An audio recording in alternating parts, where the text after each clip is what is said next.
Salve, salve concurseiro Raiz, tudo bem com vocês? Sejam bem-vindos a mais um vídeo, dessa vez trazendo para vocês conteúdo, teoria da nacionalidade, um tema aí recorrente nas questões de direito constitucional. Vamos tratar agora do capítulo 3 da nacionalidade. Diz assim o artigo 12 da Constituição: são brasileiros, inciso 1, natos. A linha A, os nascidos na República Federativa do Brasil, ainda que de países estrangeiros, desde que estes não estejam a serviço de seu país. B, os nascidos no estrangeiro, de pai brasileiro ou mãe brasileira, desde que qualquer deles esteja a serviço da República Federativa do Brasil. C, os nascidos no estrangeiro, de pai brasileiro ou de mãe brasileira, desde que sejam registrados em repartição brasileira competente ou venham residir na República Federativa do Brasil e optem, em qualquer tempo depois de atingida a maioridade, pela nacionalidade brasileira. Então, o que vocês têm que entender aqui? Primeiro, ler e tentar decorar e entender, principalmente, essas alíneas pertencentes ao inciso 1 do artigo 12, quando se configura o brasileiro nato. A regra é o ius solis, que significa nascido no solo. Na linha A aqui você observa a seguinte situação, vou tentar resumir para você. Nasceu no Brasil? Se sim, então ele é brasileiro nato. Em regra, tá?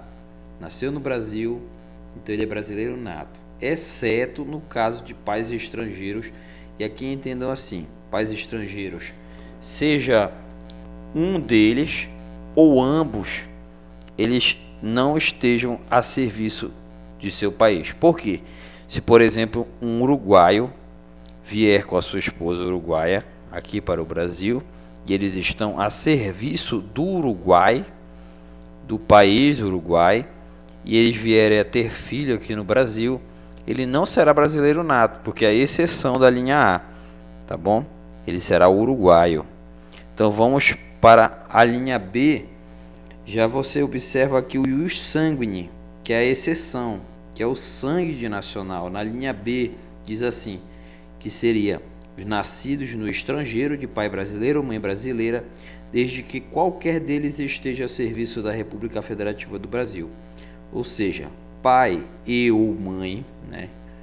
Pode ser cumulativo ou alternativo, pode ser pai só ou mãe brasileira, que estiver a serviço do Brasil no estrangeiro, então o filho que vier a nascer lá será brasileiro nato, tá bom? O pai, por exemplo, pertence ao Exército Brasileiro, ele está em missão em outro país, a sua esposa o acompanha e ela está grávida, vier a nascer, por exemplo, na Inglaterra, esse filho deles será brasileiro nato, é a exceção. A regra é o ius solis, que é o da linha A, mas a exceção é a linha B e a linha C, que nós veremos daqui a pouco, que é o ius sanguine, que é o sangue de nacional. Vamos para a C. Na C, você vai observar, a questão é o registro em repartição competente. Olha lá, diz assim, os nascidos no estrangeiro, de pai brasileiro ou de mãe brasileira, desde que sejam registrados em repartição brasileira competente. Então, o pai ou mãe brasileira está lá no outro país, eles não estão a serviço do seu país, mas eles foram e registraram em repartição brasileira competente. Será brasileiro nato, tá? Ou vamos supor que eles estejam morando lá no estrangeiro e eles vierem a residir na República Federativa do Brasil. Eles podem optar em qualquer tempo, depois, logicamente, de que seja atingida a maioridade dessa criança, ela vai atingir ali a maioridade, vai chegar à fase adulta, ele vai poder optar pela nacionalidade brasileira e ainda assim ele será brasileiro nato, tá bom? Vamos agora tratar dos brasileiros naturalizados. Diz assim o inciso 2, naturalizados os que na forma da lei adquiram a nacionalidade brasileira, exigidos aos originários de países de língua portuguesa apenas residência por 1 ano ininterrupto e idoneidade moral. E o B diz assim, os estrangeiros de qualquer nacionalidade residentes na República Federativa do Brasil há mais de 15 anos ininterruptos e sem condenação penal, desde que requeiram a nacionalidade brasileira. Então, olha só, a nacionalidade ordinária seria os originários de países, a naturalização, perdão, ordinária seria os originários de países de língua portuguesa, mas residência por 1 ano ininterrupto no país, mais a idoneidade moral. São esses 3 requisitos, por assim dizer, tá? Originou-se de um país de língua portuguesa, por exemplo, Angola, está no país, né, com residência por 1 ano ininterrupto, tem idoneidade moral, ele pode sim naturalizar-se brasileiro. É o caso aqui da linha A, tá bom? E na B, que é a extraordinária, ou também conhecida como quinzenária, são os residentes há mais de 15 anos ininterruptos no país, sem condenação penal. Então aqui é qualquer nacionalidade que não seja originária, né, de língua portuguesa. Aí se exige residência no país por mais de 15 anos ininterruptos, não ter condenação penal e, lógico, tem que requerer também, tá? Ele tem que requerer a nacionalidade brasileira. Vamos para o parágrafo 1º.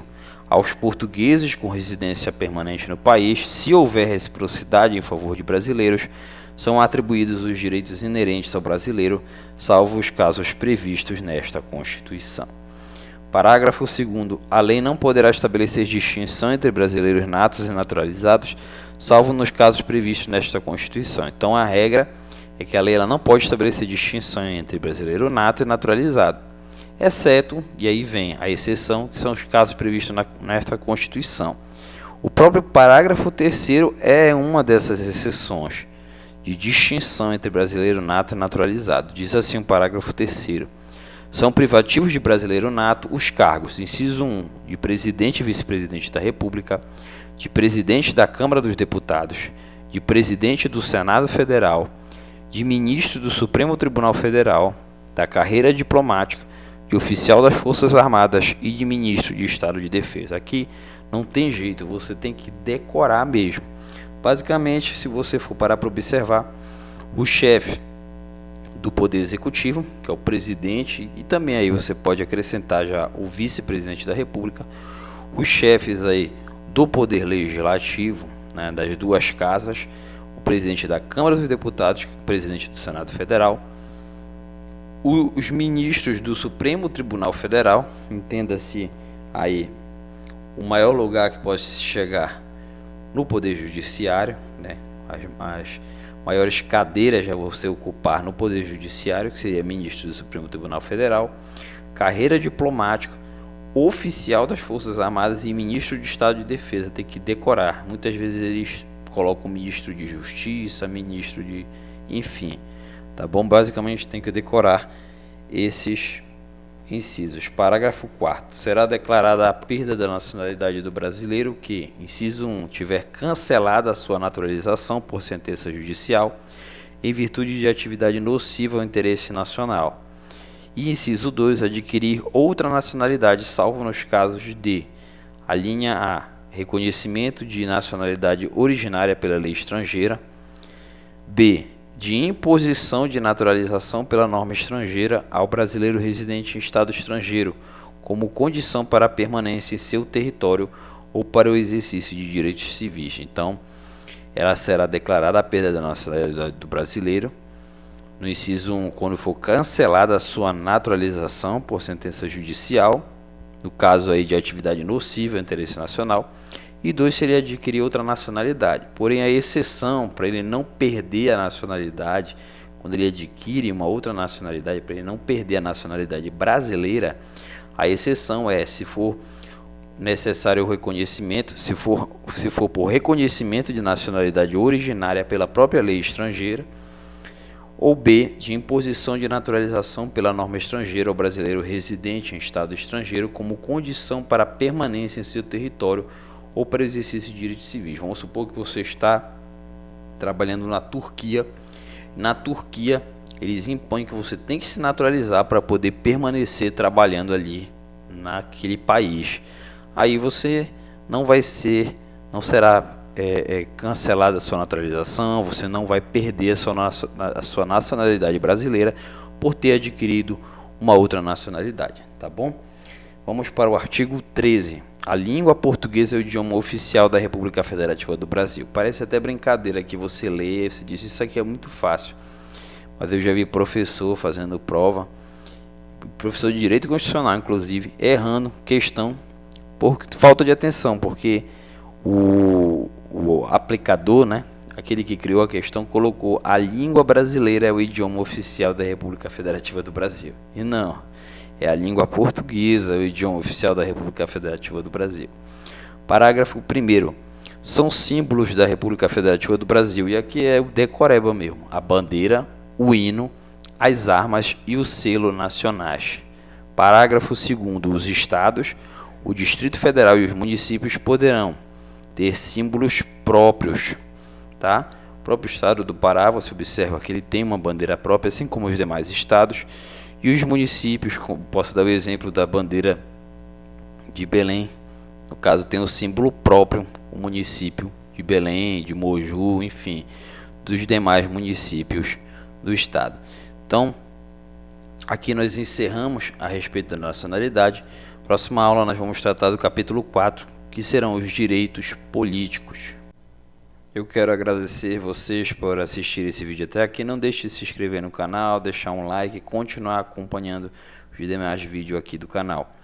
Vou estar postando no próximo vídeo a respeito dos direitos políticos e também trarei conteúdos relacionados ao concurso da Prefeitura de Mogi. Um grande abraço, bons estudos e até a próxima.